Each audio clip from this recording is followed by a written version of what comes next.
आजचा जो विषय आपण घेतलेला आहे तो म्हणजे वैद्य प्रवीण जोशी सरांचे जी लेक्चर्स आहेत त्यातील कोष्ठशाखागती कन्सेप्ट जो आहे, कोष्ठशाखागतीचा जो विचार आहे तो विचाराचा आपण या ठिकाणी विषय घेतलेला आहे आणि त्याविषयी आज आपण त्याविषयी चर्चा करणार आहोत. तर कोष्ठशाखागती कन्सेप्ट जो आहे तो अतिशय महत्त्वाचा आहे आणि सर्वात महत्त्वाची गोष्ट यामध्ये आहे की कोष्ठातून शाखामध्ये गमन होणं दोषांचं, याला त्या ठिकाणी निदान म्हणू शकतो किंवा व्याधी म्हणू शकतो. व्याधीचं निदान त्या ठिकाणी आहे. ही जर गती आपल्याला समजली की कोष्ठातून दोष कुठे गेलेले आहेत, कोणत्या स्थानामध्ये गेलेले आहेत, हे समजणं आणि त्याची अवस्था त्या ठिकाणी समजणं याला निदान म्हटलेलं आहे. आणि त्याच्या विरुद्ध शाखा मार्गातून किंवा मध्यम मार्गातून त्या ठिकाणी पुन्हा कोष्ठामध्ये दोष आणणं म्हणजे चिकित्सा आहे. निदान समजलं की चिकित्सा त्या ठिकाणी समजते. किंवा निदान म्हणजे काय आणि चिकित्सा म्हणजे काय, तर कोष्ठातील दोष शाखा मार्गात जाणं म्हणजे निदान आहे. आणि याच्या विपरीत त्या ठिकाणी कोष्ठामध्ये दोष आणणं याकरिता जी काही चिकित्सा आहे, जी काही उपाययोजना आहे, ती चिकित्सा आपल्याला त्या ठिकाणी करावी लागते. तर हा कोष्ठशाखागती कन्सेप्ट अतिशय महत्त्वपूर्ण आहे. आणि याचा विचार करत असताना सुरुवातीला जे एक उदाहरण त्या ठिकाणी आपण पाहिलं की जसं पूर्वकर्म त्या ठिकाणी केली जातात, त्या पूर्वकर्मामध्ये स्नेहन आणि स्वेदन हे पूर्वकर्म आहेत असं म्हटलं जातं.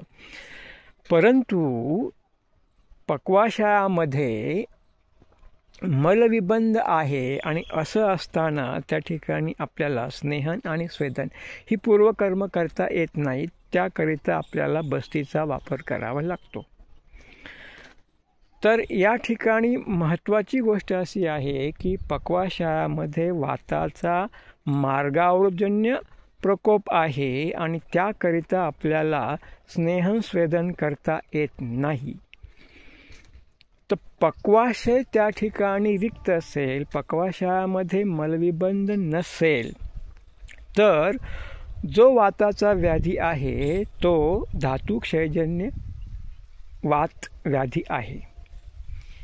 या उलट त्या ठिकाणी पक्वाशयामध्ये माल आहे, पक्वाशय पूर्ण भरलेला आहे आणि असं असताना जर एखादी व्याधी वाताच्या लक्षणांनी युक्त असेल किंवा वाताची लक्षणं त्या ठिकाणी दिसत असतील, वातप्रकोपाची लक्षणं त्या ठिकाणी दिसत असतील, तर तो व्याधी त्या ठिकाणी मार्गावरजन्य वातप्रकोपाचा आहे. आणि असं असताना पक्वाशय रिक्त नसताना, पक्वाशयामध्ये दोष असताना, पक्वाशयामध्ये माल असताना, मलविबंध असताना त्या ठिकाणी स्नेहन स्वेदन करता येत नाही. जर त्या ठिकाणी स्नेहन स्वेदन केले गेले तर स्नेहन स्वेदनामुळे त्या ठिकाणी जे काही दोष शाखा मार्गातून मध्यम मार्गातून कोष्ठाकडे गती करतात, ते दोष कोष्ठामध्ये जागा नसल्याकारणाने इतरत्र फिरतील आणि इतर लक्षण किंवा व्याधी त्या ठिकाणी निर्माण करतील. तर त्यासाठी आपल्याला पक्वाशयाच्या लक्षणांचा अभ्यास असणं आवश्यक आहे, अभ्यास करणं आवश्यक आहे. तर पक्वाशयाच्या म्हणजे वाताच्या उद्भवस्थानाचं त्या ठिकाणी परीक्षण करणं आवश्यक आहे आणि त्यानंतर मग त्याच्या संचारी स्थानाचं परीक्षण करणं आवश्यक आहे, तपासणी करणं आवश्यक आहे. तर ही जी तपासणी आहे, हे जे परीक्षण आहे, परीक्षण आपल्याला दर्शन स्पर्शन प्रश्न या पद्धतीने करता येते. याशिवाय दोष स्थान अवस्था या पद्धतीने व्याधीचं निदान करता आलं पाहिजे. आणि याकरिता आपल्याला 11वा आणि 12वा अध्याय पाठांतर असणं आवश्यक आहे.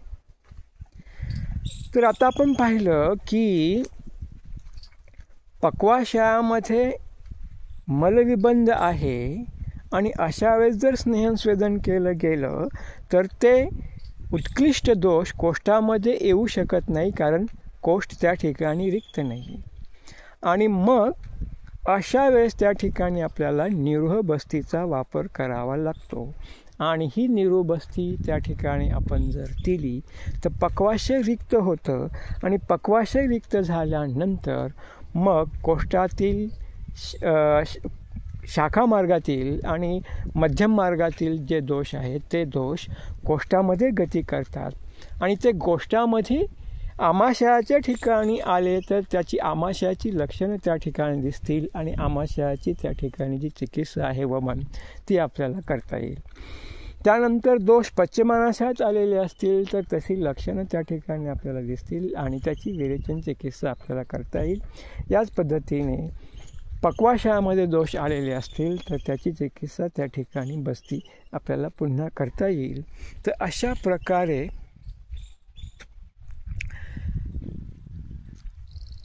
दोष शाखा मार्गातून कोष्टामध्ये आणणं आणि तेथून त्यांना बाहेर काढणं ही चिकित्सा या ठिकाणी आपल्याला करता येते.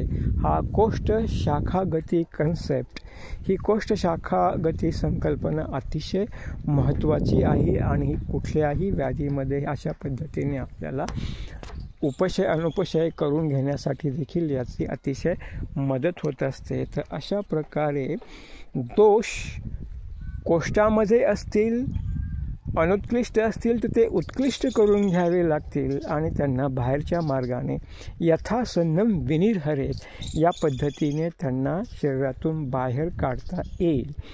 तर अशा प्रकारे हा कोष्टशाखा गती कन्सेप्ट जो आहे या कोष्टशाखा गती कन्सेप्टचा विचार आपण या ठिकाणी केलेला आहेच आहे. याशिवाय आता आपण स्नेहन स्वेदन आणि रक्तमोक्षण या 3 प्रक्रिया जे आहेत या 3 चिकित्सा पद्धती ज्या आहेत त्यांचा विचार या ठिकाणी करूया. तर रक्तमोक्षण हा जो काही प्रकार आहे हा शाखा शोधनाचाच प्रकार त्या ठिकाणी आहे आणि हे शाखा शोधन त्या ठिकाणी करत असताना रक्तमोक्षण केलं रक्तश्रुती त्या ठिकाणी केली की दोषांना त्या ठिकाणी कोष्टामध्ये गती होते कोष्टामध्ये त्या ठिकाणी दोषांची गती होते आणि म्हणून शिरा वेद करताना किंवा रक्तमोक्षण करताना त्या ठिकाणी कोष्ट रिक्त असणं आवश्यक आहे. कारण दोष कोष्टामध्ये येणार आहे. कोष्टामध्ये जर ते दोष आले नाही तर त्या ठिकाणी काय होणार आहे ते इतर लक्षणं निर्माण करतील आणि म्हणून रक्तमोक्षण करत असताना ही एक अतिशय महत्त्वाची कंडिशन किंवा एक विचार त्या ठिकाणी आहे की रक्तमोक्षण करताना त्या ठिकाणी कोष्टरिक्त असायला पाहिजे आणि कोष्टरिक्त असण्यासाठी आपल्याला बस्तीचा वापर निरोह बस्तीचा वापर त्या ठिकाणी करणं आवश्यक आहे किंवा विरेचनाचा वापर देखील त्या ठिकाणी करू शकतो वमनाचा वापरही त्या ठिकाणी करू शकतो. म्हणजे कोष्टरिक्त असणं हे त्या ठिकाणी महत्त्वाचं आहे. त्या ठिकाणी दोषांना जागा असणं गरजेचं आहे आणि हा कन्सेप्ट देखील त्या ठिकाणी आपल्याला कोष्टशाखा गती वरून त्या ठिकाणी आपल्याला स्पष्ट झालेलं आहे. त्याच बाबतीत स्नेहस्वेदन म्हणजे अगोदरच आपण बघितलं की स्नेहस्वेदनाचा जो विचार त्या ठिकाणी मांडलेला होता स्नेहस्वेदनाचा जो विचार त्या ठिकाणी आपण केलेला होता तोच विचार या ठिकाणी रक्तमोक्षणाच्या बाबतीत देखील आपल्याला लागू होतो किंवा विचार त्या ठिकाणी करावा लागतो रक्तमोक्षणाच्या बाबतीत. तसं स्नेहन स्वेदनाचं तर झालंच आहे. मग स्नेहन आणि स्वेदन स्नेहनाने त्या ठिकाणी काय होतं आहे दोषांच्या ठिकाणी क्लीनत्व त्या ठिकाणी येतं दोष त्या ठिकाणी पातळ होऊ लागतात आणि स्वेदनामुळे ते सुटू लागतात आणि त्यांचं द्रवत्व आणखी वाढतं आणि ते कोष्टाकडे गती करतात कोष्टाकडे येतात. म्हणजे रक्तमोक्षण केल्याने देखील त्या ठिकाणी दोष कोष्टाकडे येऊ लागतात स्वेदनाने देखील त्या ठिकाणी दोष कोष्टाकडे येऊ लागतात आणि कोष्टम वायोच निग्रहात म्हणजे कोष्टमध्ये दोष आणण्यासाठी बस्ती ही त्या ठिकाणी श्रेष्ठ आहे आणि बस्तीचाही वापर त्या ठिकाणी केला जातो. पक्वाशय त्या ठिकाणी रिक्त झालं की शाखा मार्गातील दोष मध्यम मार्गातील दोष कोष्टामध्ये येतात आणि कोष्टामध्ये मग ते कुठे येतात आमाशयात येत असेल तर आमाशयाची चिकित्सा पश्चिमानाशयात येत असेल तर पश्चिमानाशयाची चिकित्सा आणि पक्वाशयात येत असेल तर पक्वाशयाची चिकित्सा त्या ठिकाणी करणं आवश्यक आहे. तर हा कोष्ट शाखागती कन्सेप्ट त्या ठिकाणी आपला संपलेला आहे.